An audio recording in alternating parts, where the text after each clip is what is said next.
Welcome back. I'm here with our La Liga correspondent Matt Law to preview Saturday night's game between Real Madrid and Valencia.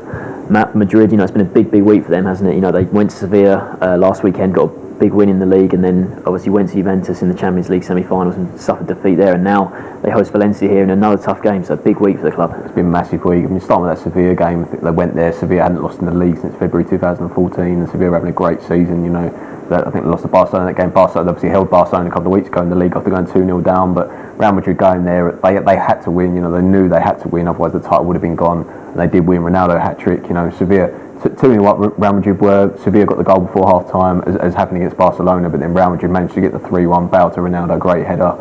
Sevilla scored again late on, but they held on for the 3-2 win, and that leaves them 2 points behind Barcelona, 85 points to Barcelona's 87. And when they lost to Barcelona at the end of March, Ancelotti said, look, we need 10 league wins from the remaining 10 games if we're going to stand a chance. They're 7 down now. They've won all 7 since losing to Barcelona, including that Sevilla game, obviously massively important. You mentioned the Champions League. I mean, it's disappointing to lose, isn't it, in Juventus, but 2-1 away from home, they've got the away goal, so they'll probably still fancy their chances. The game itself, Juventus started massively on the front foot, didn't they? Played really well, got the goal from Morata against his old club. Real Madrid then came back into the game, got the goal from Ronaldo, who became clear now, the all-time Champions League scorer, 76 goals, one ahead of Messi, which is brilliant from him. So to go there and get a goal is obviously massively important, but then Juventus got the second half goal, Tevez, I'm not sure about the defending, Carvajal bringing him down. They got isolated at the back, didn't they? Ramos obviously started in midfield again, didn't have the best game, continued to give the ball away.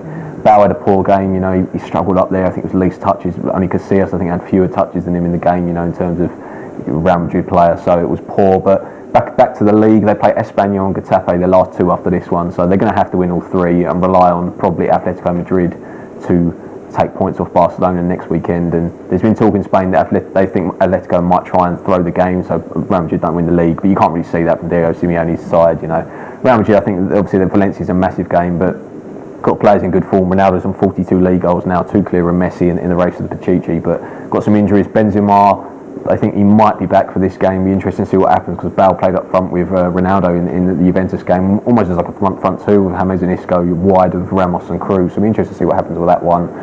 Focus obviously on the Champions League because they're out the Copa del Rey as well. Barca play that against Bilbao, so they have to win because they're 2 points clear, 2 points behind Barcelona, 3 games left, but only a win will do.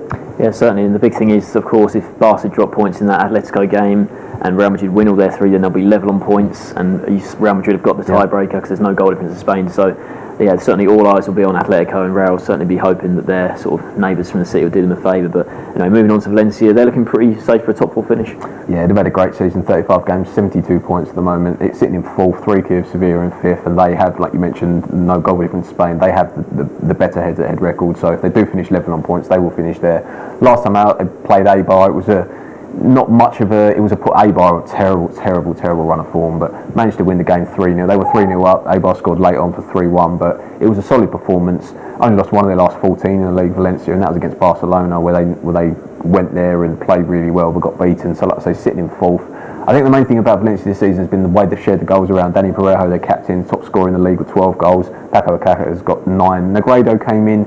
He's been injured for most of the season. He's got 5. They've got Pablo Piaté 7.